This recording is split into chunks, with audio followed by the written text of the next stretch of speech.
Hey, what is up there, guys? And today I wanted to talk about the time where I had changed Walmart's policy and procedure, the whole structure of Walmart in general, due to my criminal activity. Now, it's important to mention because I know I got a lot of snitches that follow me here on Facebook and on YouTube, but it's important for me to disclose that this did happen about 2 decades ago when I was 16 years old. It's funny because if there's one thing that I've really learned through this whole situation is that anyone that thinks that they're too insignificant or they're too little and small to have an impact, they have not been in a dark room with a mosquito.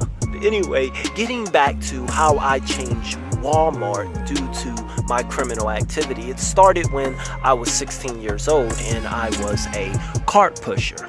Now, as a cart pusher of Walmart, I wore many hats back then. You were a cart pusher, you were the security guard, and also you were a door greeter. Those were not 3 different positions back then when I was 16 years old.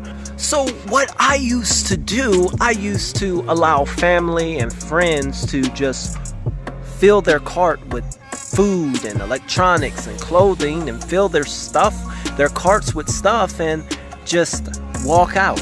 Yeah, they would just walk out with hundreds and hundreds and hundreds of dollars worth of product and food and clothing and electronics. And now, yeah, the alarm would beep because I was the door greeter and I was the security guard, but as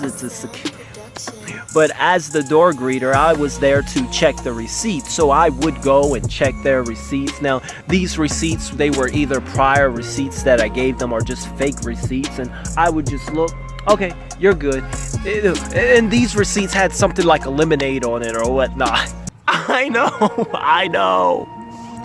Okay, so this criminal activity, it lasted about 2.5 months, like family and friends, and I kind of justified it because, see, I stayed in a place called Seaford, Delaware, back in a small little town called Coverdale, and I would walk all the way to Walmart to my work every single day. Now, along the way, I seen these 2 homeless guys, and even them, I would tell, hey, around about 2 o'clock, I'll be at the garden center on the door, come get your food and just walk out, get whatever you want and whatnot. So I would do that. I felt I was giving back. I felt like I was the modern day Walmart Robin Hood, people. But it come to find out, I was robbing the hood. No, but this criminal activity, it all came down to an end around about my 3rd month of doing this. You see, I didn't know that loss in prevention, every time it would beep, it would beep and someone would set the alarm off. Loss in prevention, they would look up at the TV and they would make sure that the cart pushers are doing their job with following the receipt, checking the receipt.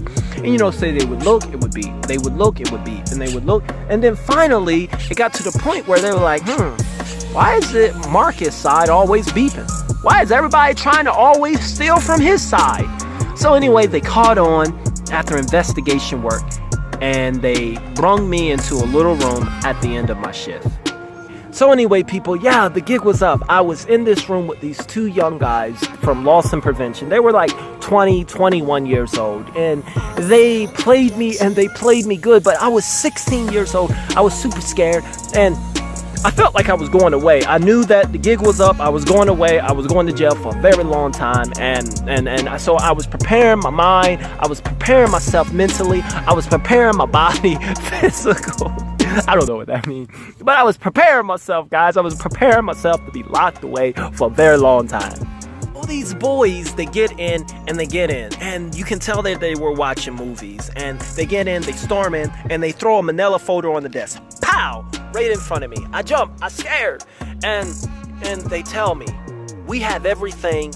We see everybody. We got all the pictures. We know all the family. We know all the friends. We know everyone that you went through. We seen everything. We got you. And if you don't write this confession in 30 minutes of everything that they took, everything you done, how you done it, you're going to jail for a very long time. So you know what? I'm sitting here writing and I'm crying and I'm writing and I'm crying. I wrote 6 pages, people. I wrote a 6-page confession. I wrote down everything to Twizzlers and headphones and macaroni noodles, anything and everything I can remember from people that they stole, even the homeless guy's ham sandwich. I wasn't playing around. I didn't want to go to jail, man. I was one of the good guys. And to top it off, you know, these young guys, they had me scared. They had these handcuffs. And these handcuffs were from Family Dollar. I know that now because it still had the sticker and everything. They played me so good. And when they came in, they were surprised. 6 pages. They went in the hallway and they were giggling and laughing. And I didn't wait until later on when I got a little older that I found out and I realized why they were laughing, because they was like, we did it. Look what we did. We did that thing, that good cop, bad cop. It worked. We got them. So, you know, it was a bad situation. But how did I change Walmart? That's where we get into. Well, a few months after, let me just tell you, I end up having to pay restitution. Walmart sent me a letter in the mail, $4,893, and I was paying like $45 a month. And you know, none of my friends and family, even I don't think knew of this. I didn't make them aware. I didn't want to get them involved and feel that they have a burden to pay back, because this was on me. And although my loving cousin, I love her so much. She put up with so much crap from me. But Dia Brewer, she was stacking her cart, man. I ain't no snitch. This happened when I was 16, people. This happened when I was 16. So 5 months later, because of my actions and how I was able to get away with it and what I done, they came up with a policy that cart pushers cannot be at the door anymore.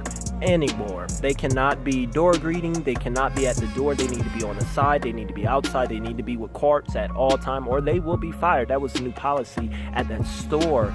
And then the manager, you know, my friend had told me that the manager had came up with an idea for door greeters. He had said that he's only hiring older people because they're not going to run away with his product, I guess because of age. I know that's just wrong.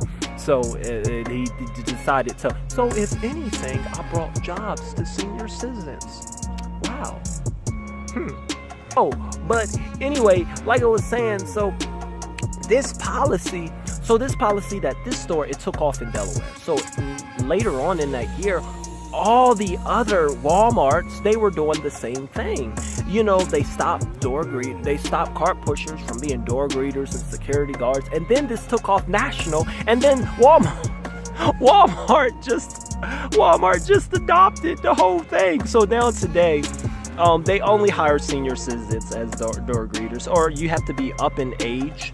And also, cart pushers cannot be anywhere near that door because of little old me. I'm sorry, people. I'm sorry.